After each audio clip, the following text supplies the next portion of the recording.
No Império Otomano, ser um homem de Estado não era tão glorioso quanto parecia.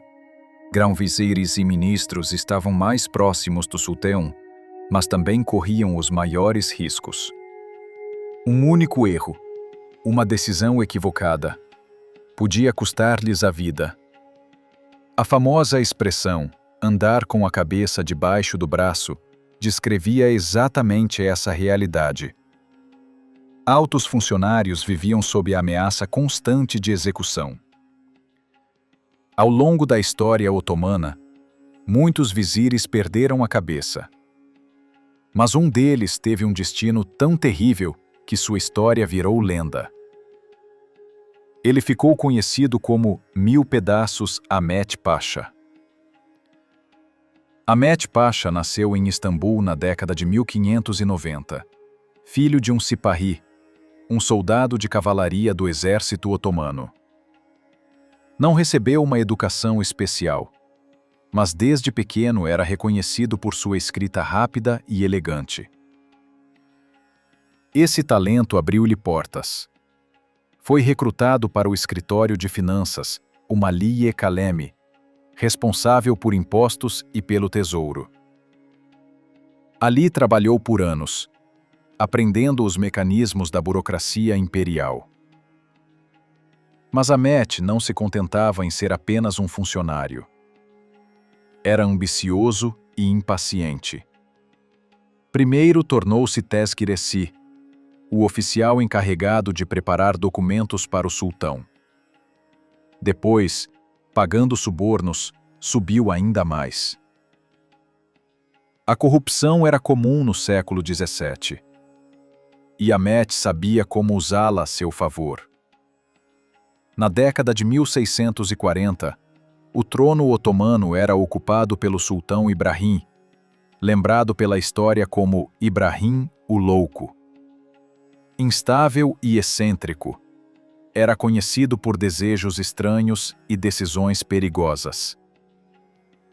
De acordo com relatos, Ahmet lhe pagou uma enorme quantia para conquistar o cargo de grão-vizir, o posto administrativo mais alto do império. Não satisfeito, casou-se também com a filha de apenas 2 anos do sultão, Beyhan Sultan, tornando-se genro real. Para o filho de um simples soldado, era o auge do poder. Quando Ahmet Pasha assumiu o cargo, o Império Otomano estava em guerra contra Veneza. A frota veneziana havia bloqueado o Estreito de Dardanelos, impedindo os navios otomanos de apoiar a ilha de Creta. Regiões como a Bósnia sofriam ataques constantes. Mas Ahmet escondia essas derrotas. Rejeitava relatórios do fronte e até prendia comandantes que diziam a verdade. Enquanto isso, o sultão Ibrahim se distraía com obsessões bizarras. Uma concubina lhe contou uma história fantástica. Se as paredes do palácio fossem cobertas com peles de Marta, ele se tornaria imortal. Ibrahim acreditou. Para cumprir esse capricho, Ahmet criou um novo e pesado imposto, o Imposto da Marta. Enquanto os soldados passavam fome no fronte, ele gastava o dinheiro do tesouro construindo uma luxuosa embarcação imperial cravejada de joias. Também leiloava cargos oficiais para enriquecer ainda mais. Esse governo desastroso provocou revolta. Os ulema, estudiosos religiosos, e os janízaros, a guarda de elite do sultão, ficaram indignados. Kara Murat Aga, um dos líderes janízaros, enviou a Ahmet uma carta de advertência. Mas em vez de recuar, Ahmet planejou vingança.